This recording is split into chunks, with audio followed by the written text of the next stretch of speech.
Baik, sekali lagi kami ucapkan selamat malam bagi Bapak, Ibu, Saudara sekalian yang sudah hadir kembali pada malam hari ini. Dan tentunya seri belajar Alkitab interaktif online yang diprakasai oleh Uni Indonesia Kawasan Barat. Dengan narasumber pembicara kita pada malam hari ini dan tentunya untuk 1 minggu ke depan adalah Pendeta Rindu Hutapea. Beliau merupakan Direktur Sekolah Sabat Pelayanan Perorangan dan juga Pelayanan Masyarakat Uni Indonesia Kawasan Barat. Kembali saya ingin menyapa juga bagi saudara-saudara kita yang menonton live melalui official Facebook page UIKB dan juga melalui YouTube Komunikasi UIKB. Tentunya juga kami mempersilahkan kepada Bapak, Ibu, saudara sekalian yang nanti memiliki pertanyaan, silahkan mengisi di kolom chat di Zoom ini atau di kolom komentar Facebook maupun YouTube. Saya pastikan bahwa nanti pertanyaan-pertanyaan Bapak Ibu apa ya. Baik, saya tidak akan berlama-lama pada malam hari ini. Judul pembahasan kita adalah berjudul Iman. Seperti apa membahas dahulu? Bapa kami di sorga, pada malam hari ini, kami bersyukur oleh karena kebaikan dan kasih sayang Tuhan yang sudah menuntun kami hadir dalam belajar Alkitab interaktif online.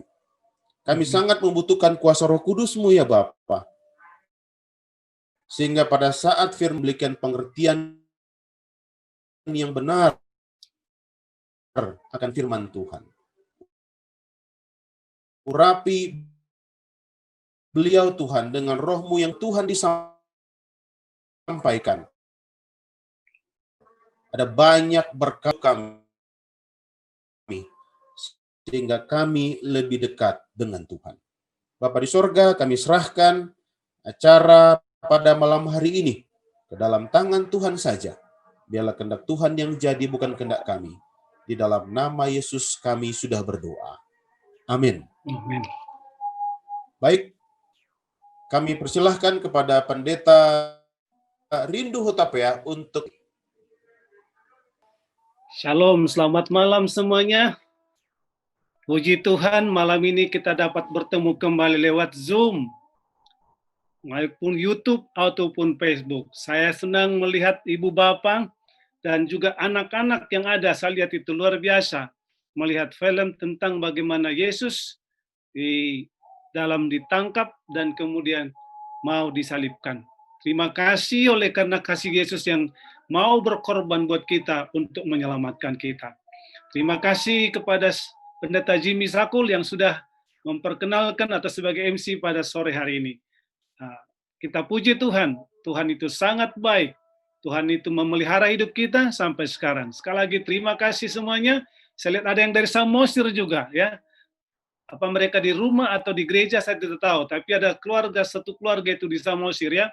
Ada juga dari Kupang, ada juga dari Surabaya. Puji Tuhan, dari mana-mana saya melihat ada yang berkumpul pada malam hari ini untuk kita belajar firman Tuhan bersama-sama. Mari kita berdoa sekali lagi.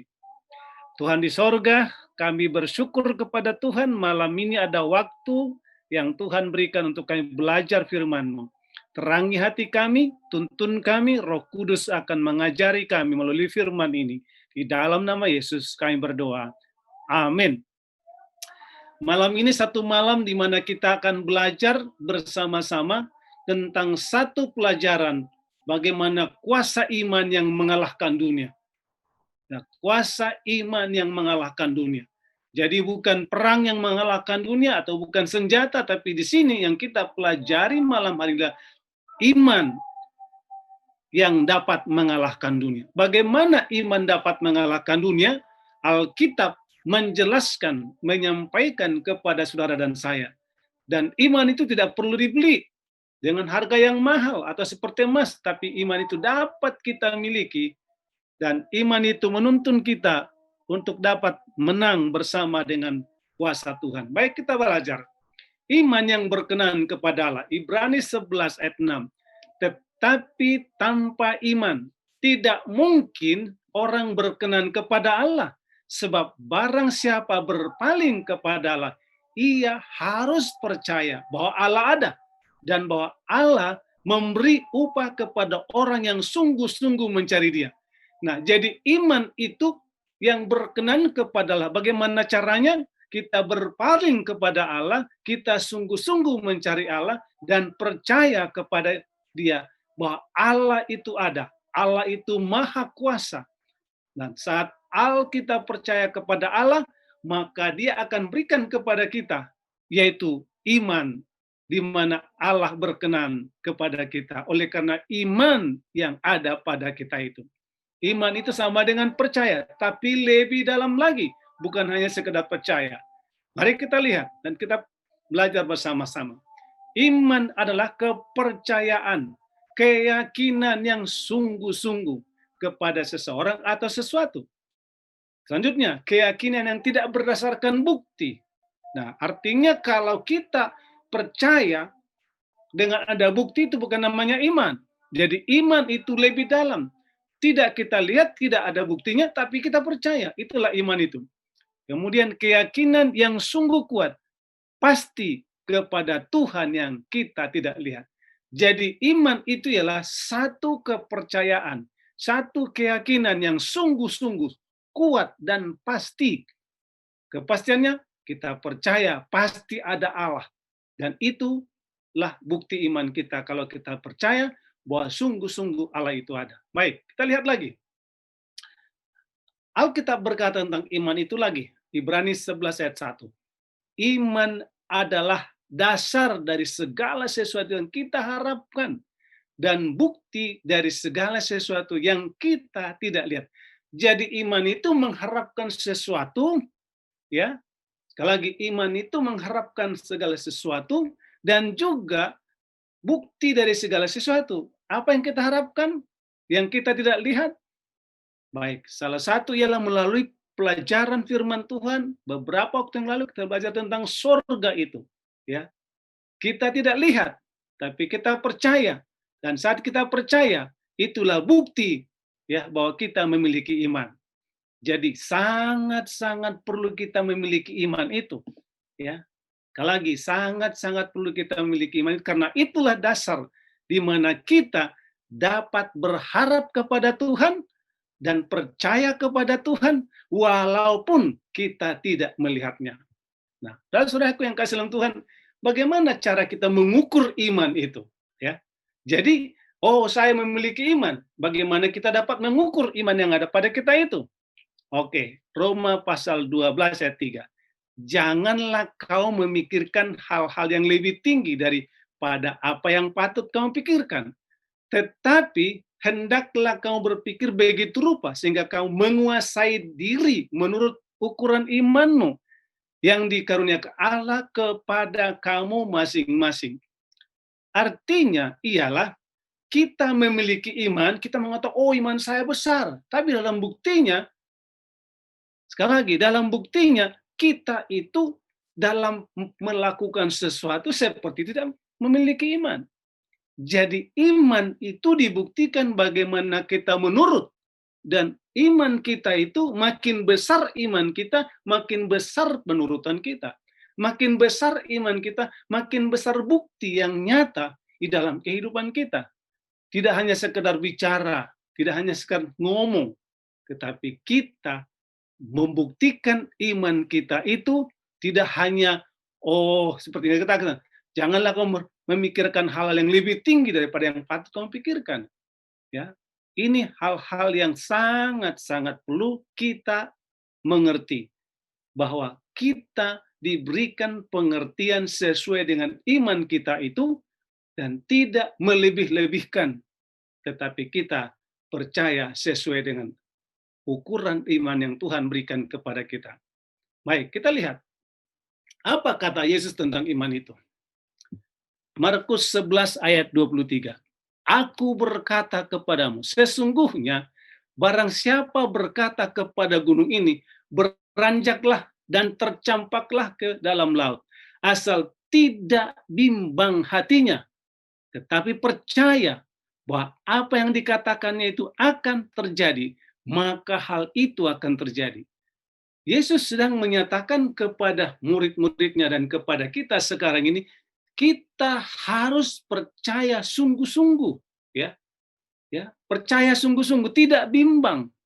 Jadi iman itu dibuktikan dengan percaya sungguh-sungguh, tidak ada bimbang. Nah, katakan dalam Yakobus, yang kitab Yakobus dikatakan orang yang bimbang atau mendua hati tidak akan apa? Tidak akan tenang dalam hidupnya. Nah, saat kita memiliki iman yang sungguh-sungguh, bahkan dikatakan gunung pun bisa beranjak. Nah, gunung itu bisa mengartikan juga persoalan hidup yang kita hadapi. Nah, kalau gunung itu kita pindahkan, kalau apa, mungkin tak perlu lagi traktor ya. Tetapi gunung bisa saja pengertiannya adalah bagaimana kita dalam hidup ini menghadapi masalah. Dan saat kita menghadapi masalah yang terbentang dalam kehidupan kita, yang terjadi dalam hidup kita, kalau kita meminta kuasa daripada supaya itu dijauhkan daripada kita, maka itu kan apa?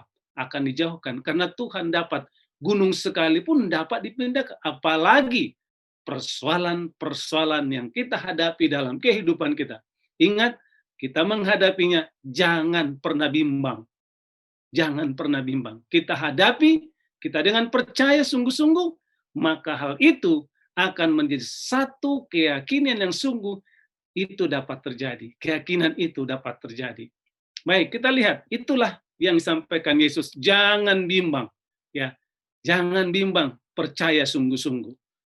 Lalu, saat kita percaya sungguh-sungguh, itu akan terbukti dari apa yang kita perbuat dalam kehidupan kita. Baik, bagaimana itu terjadi? Nah, kita lihat Markus 11 ayat 26. Karena itu aku berkata kepadamu, apa saja yang kau minta dan doakan. Nah, jadi iman kita itu juga dibuktikan dengan berdoa kepada Tuhan. Lalu dikatakan, percayalah bahwa kamu telah menerimanya, maka hal itu akan diberikan kepadamu. Nah, sosok yang kasih dalam Tuhan, berapa kali saudara berdoa? Baru apakah setiap kali saudara berdoa dikabulkan doanya oleh Tuhan? Nah, kalau tidak doa dikabulkan, mungkin kita boleh bertanya, satu, apakah kita sudah betul-betul percaya bahwa doa yang kita minta itu kita akan terima dan Tuhan sanggup memberikannya, menggenapinya untuk kehidupan kita. Ya, karena dikatakan percayalah bahwa kamu telah menerimanya. Luar biasa, ya. Seringkali kita berdoa, mungkin kita apa? Sekedar hanya berdoa saja, tapi tidak apa? Tidak percaya. Sekedar hanya menyampaikan saja basa-basi atau hanya formalitas doa kita itu. Tetapi ingat dikatakan Yesus yang berjanji mengatakan, ya, aku berkata kepadamu apa saja yang kau minta dan doakan. Nah, sesuatu yang kasih dalam Tuhan, kalau kita ragu-ragu atau kalau kita meminta sekedar saja tapi tidak percaya sungguh-sungguh, maka sia-sia doa kita itu. Sekali lagi, sia-sia doa kita. Yang diajarkan Yesus di sini, kita harus percaya, kita harus bersungguh-sungguh, dan kita dengan iman dan doa yang kita sampaikan kepada Tuhan, itu akan menjadi berkat buat kita. Baik, kita lihat lagi. Bagaimana iman itu timbul? Kita sudah belajar tentang iman. Jadi iman timbul dari pendengaran, dan pendengaran oleh firman Kristus. Baik, Yesus mengatakan tadi gunung pun bisa dipindahkan. Dan kalau kita berdoa, jangan bimbang atau kita percaya bahwa itu diterima oleh Tuhan dan akan menjadi milik kita. Nah, oleh sebab itu, bagaimana kita percaya kepada janji Tuhan tersebut ialah dengan kita mendengarkan firman Tuhan. Jadi kalau kita minta sesuatu sesuai dengan firman Tuhan, itu akan terjadi. Ya, kita terima, kita dengar, lalu kita minta kepada Tuhan sesuai dengan firman itu akan terjadi dalam kehidupan kita. Baik, selanjutnya, karena kepada kita diberitakan juga kabar kesukaan sama seperti kepada mereka.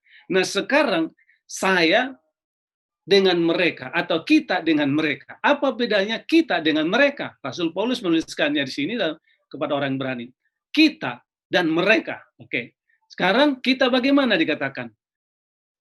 Diberitakan juga kabar kesukaan kepada mereka. Tetapi firman pemberitaan itu tidak berguna bagi mereka. Kenapa tidak berguna? Karena tidak bertumbuh bersama-sama oleh iman dengan mereka yang mendengarnya. Jadi saudara-saudaraku, malam ini sudah mendengarnya, ya. Rasul Paulus mengatakan kita dan mereka. Jadi kita ini percaya, menerimanya, kita mendengar dan menerimanya. Saat kita percaya dan menerimanya, bertumbuh dalam kehidupan kita, tapi bagi mereka yang hanya mendengar saja, tidak percaya, tidak akan bertumbuh. Jadi iman itu percaya dan bertumbuh. Dengan kata lain, dipraktekkan, dihidupkan. Ya. Jadi kalau hanya percaya, terima, dengar saja, itu tidak dihidupkan. Nah, iman itu, kita mendengar firman itu, kita percaya, menerima, kita percaya, dan kita menghidupkan. Itulah bukti iman tadi. Nah, saudaraku yang kasih dalam Tuhan, berapa banyak kita sudah mendengarkan? Apakah kita percaya? Ya. Apakah kita menerima? Ya. Karena itulah bedanya. Orang beriman itu percaya, mendengar, percaya, dan menerima. Ya.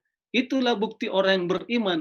Dan yang tidak beriman, mereka hanya mendengar, tidak percaya, ya, dan tidak bertumbuh apa yang mereka dengarkan dalam kehidupan mereka. Baik, kita lihat lagi. Iman menuntun kita melakukan kehendak Tuhan. Wah, sekali lagi, iman itu menuntun kita untuk melakukan kehendak. Sekali lagi tadi kita mendengar, kita menerima, dan saat kita menerima, bertumbuh, lalu itu jangan menuntun kita melakukan apa? Melakukan kehendak Tuhan. Firman Tuhan mengatakan begini, 1 Yohanes 5 ayat 14. Dan inilah keberanian percaya kita kepadanya, yaitu bahwa ia mengabulkan doa kita jikalau kita meminta sesuatu kepadanya menurut kehendaknya. Oke, kita terima firman Tuhan, kita dengar firman Tuhan, kita percaya firman Tuhan, lalu apa? Itulah menjadi bukti iman kita. Tapi saat kita menerima, saat kita percaya, ya, kita menghidupkannya, maka kita akan meminta kepada Tuhan sesuai dengan kehendaknya. Kenapa? Karena kita menghidupkan iman itu. Sekali lagi, iman menuntun kita untuk melakukan kehendaknya. Lalu, firman itulah yang kita hidupkan dalam kehidupan kita, kita minta kepada Tuhan. Itulah sebagai bukti daripada iman kita. Karena kita percaya, kita menerima firman itu, dan kita meminta sesuai dengan firman itu.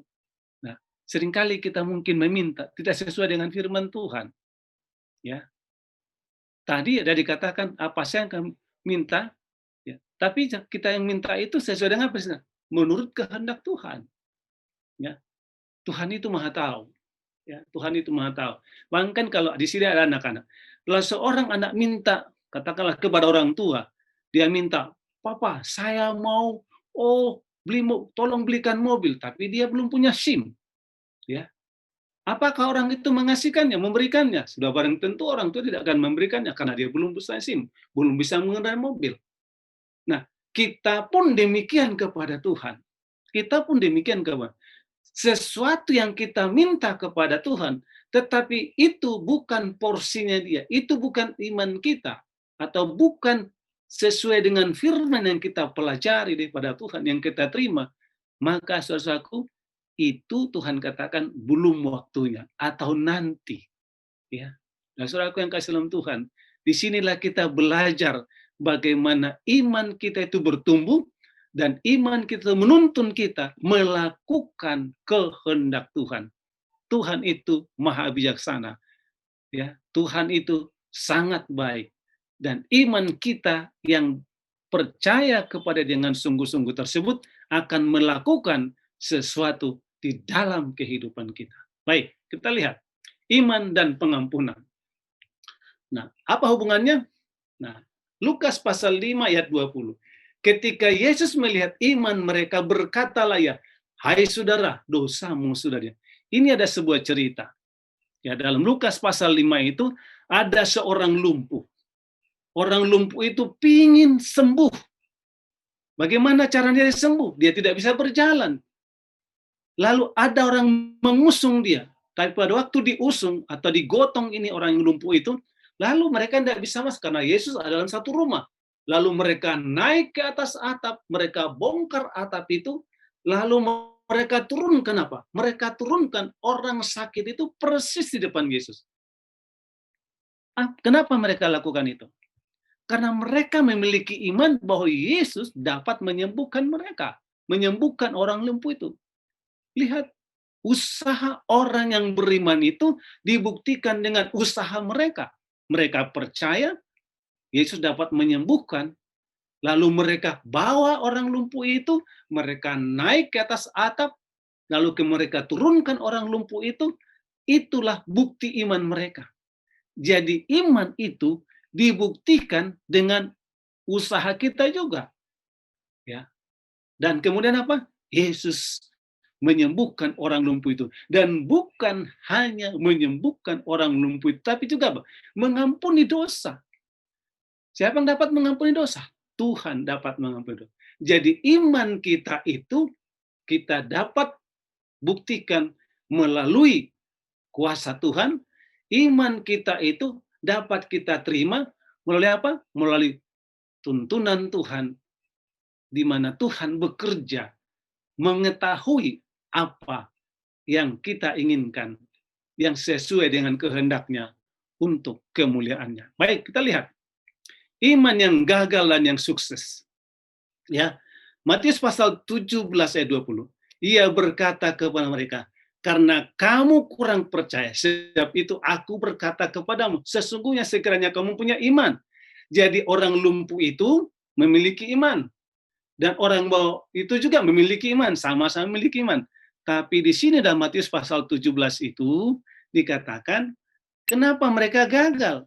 Karena mereka tidak mempunyai iman. Bahkan kalau ada iman sebesar biji sesawi. Nah, saya belum pernah lihat biji sesawi. Tapi katanya itu sangat kecil ya.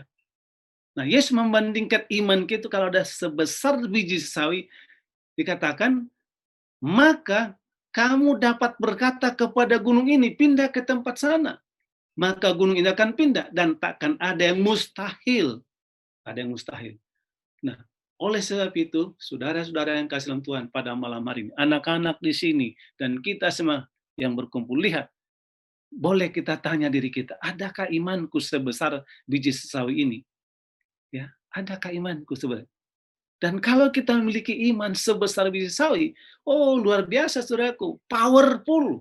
Ya, tapi sekali lagi, iman itu harus sesuai dengan firman. Apa tujuannya? Kalau untuk kesombongan, udah pasti Tuhan tidak akan lakukan itu ke kita. Tapi kalau itu sesuai dengan kehendak Tuhan, dan itu sesuai dengan firman Tuhan, maka itu pasti akan terjadi. Ya, pasti akan terjadi. Baik, kita lihat lagi. Iman dan keselamatan. Ya, iman dan keselamatan. Bagaimana dengan iman keselamatan itu? Kita lihat. Efesus pasal 28. Apa dikatakan? Sebab karena kasih karunia kamu diselamatkan oleh iman. Itu bukan hasil usahamu, tetapi pemberian Allah. Baik, sekarang kita lihat. Ada kasih karunia, ada iman. Tapi dikatakan kasih karunia itu, sekali lagi, kasih karunia kita diselamatkan oleh iman. Itu bukan hasil usaha kita. Ya, artinya, kasih karunia pemberian Tuhan. Ya, kasih karunia pemberian Tuhan. Kita terima. Nah, saat kita terima, itulah iman kita. Jadi kasih karunia, lalu kita terima, itulah iman. Jadi kasih karunia keselamatan itu saat kita terima kasih karunia, itu menunjukkan iman kita. Itu menunjukkan kita percaya tentang kasih karunia, tentang keselamatan. dan itu bukan hasil usaha kita. Tapi kita harus buktikan dengan menerima. Oke, ya. Saya kebetulan baru-baru saja saya beberapa kali saya melihat sepeda ontel, ya sepeda ontel. Saya melihat ini, wah bagus juga ini sepeda ontel ini, karena memang itu sepeda ontel sepeda yang lama ya. Satu kejutan yang terjadi kepada saya. Baru-baru saja, tiba-tiba di depan saya ada sepeda ontel itu, ya ada sepeda ontel itu, dan dikatakan ini untuk pendeta. Hah? Saya seperti apa? Saya sudah inginkan itu. Saya benar enggak ini untuk saya? Kalau saya katakan, nggak benar kamu bohong itu, pasti apa? Nggak terima. Saya tidak berikan. Tapi dikatakan, iya pendeta untuk pendeta ini.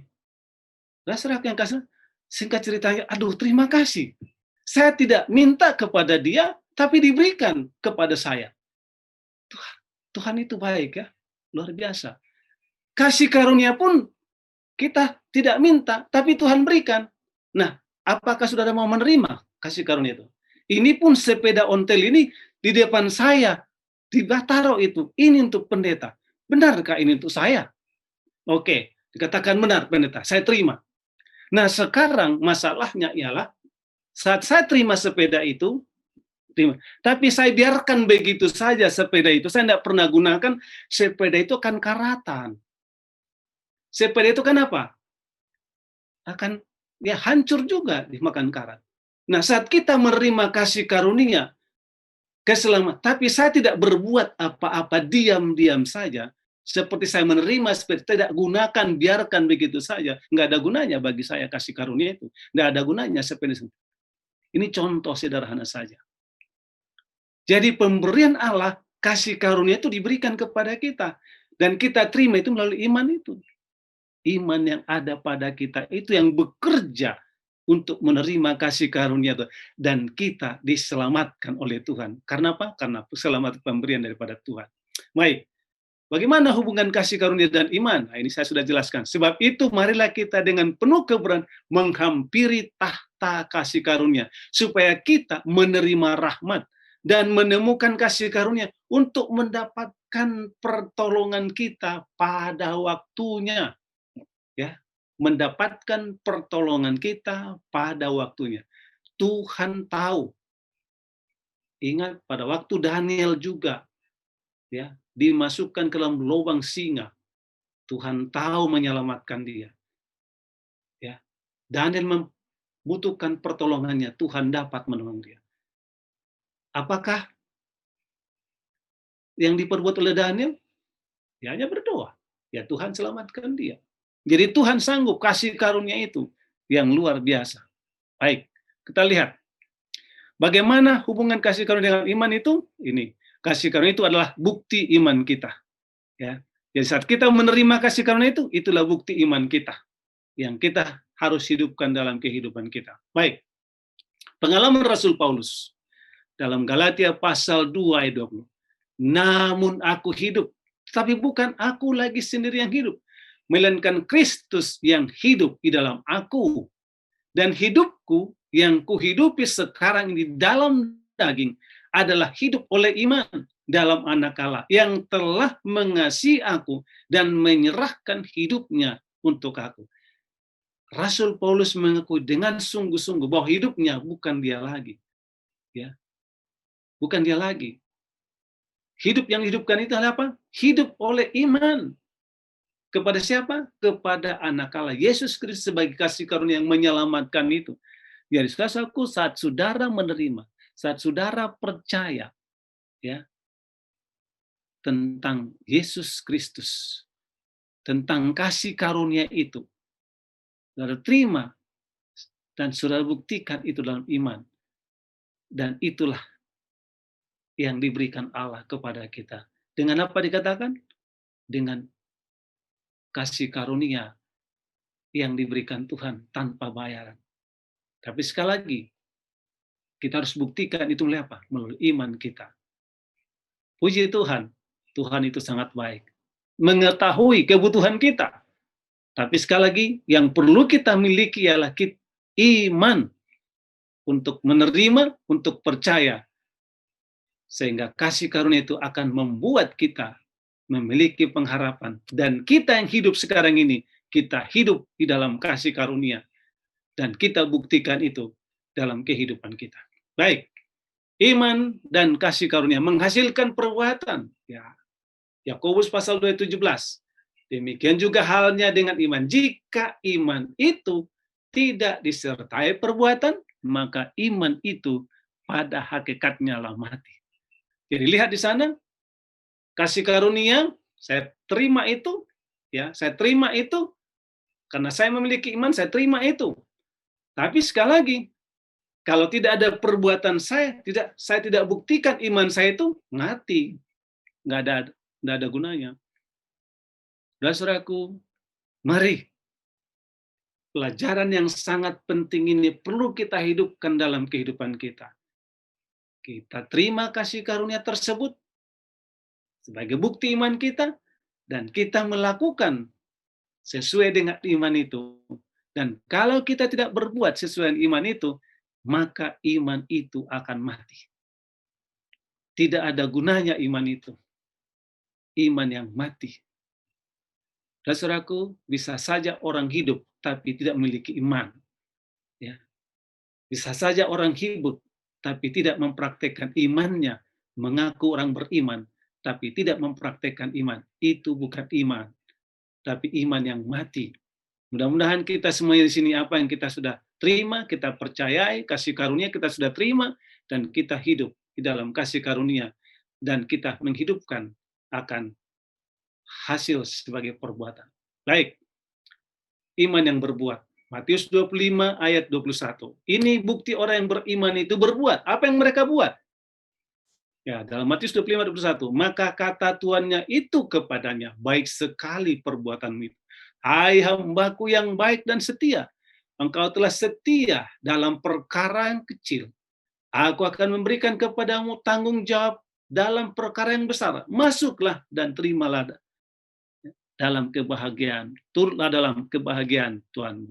Nah, saudara, kalau saudara baca Matius pasal 25 ini, orang-orang ini orang-orang yang berbuat sesuatu. Dikatakan, waktu aku lapar, kau memberi aku makan. Waktu aku telanjang, kau memberikan pakaian. Waktu aku dalam penjara, engkau melawat aku. Nah, orang-orang ini karena imannya, karena dia sudah merasa mendapatkan kasih karunia itu, Yesus memberikan keselamatan kepada dia, maka dia yang sudah menerima berkat kasih karunia itu, maka dia juga bagikan kasih karunia itu. Melalui imannya, dia hidupkan itu. Jadi iman yang dihidupkan, sesudah dia menerima kasih karunia itu, menolong orang lain. Ya, itulah Yesus mengatakan, baik sekali perbuatanmu itu. Hai hambaku yang baik dan setia. Dan saudaraku yang kasih, mudah-mudahan semua di sini yang pendengar ini adalah orang-orang yang baik dan orang yang setia. Hamba Tuhan yang baik dan setia.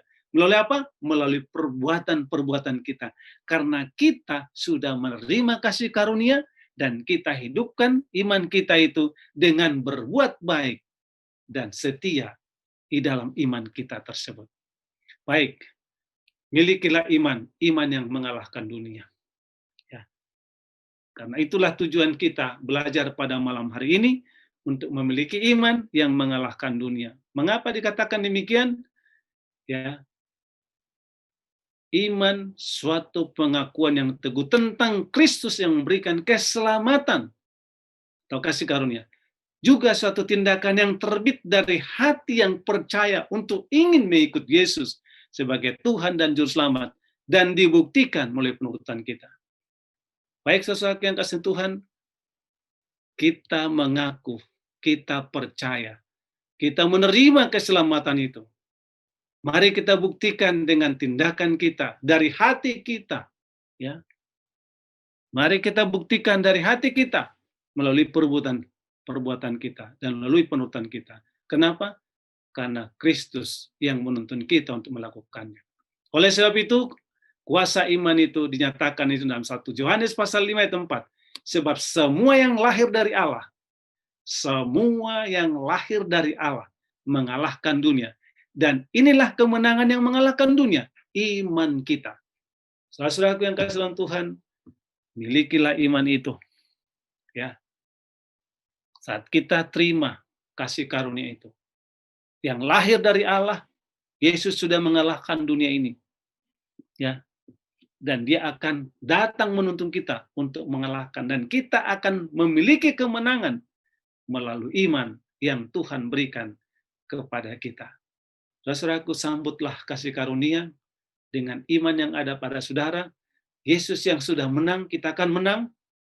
Dan Yesus yang sudah dipermuliakan, dan kita akan dapat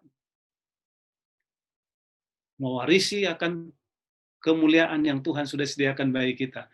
Dan saat kita dapat mengalahkan dunia ini oleh karena kuasa Tuhan melalui kasih karunia-Nya.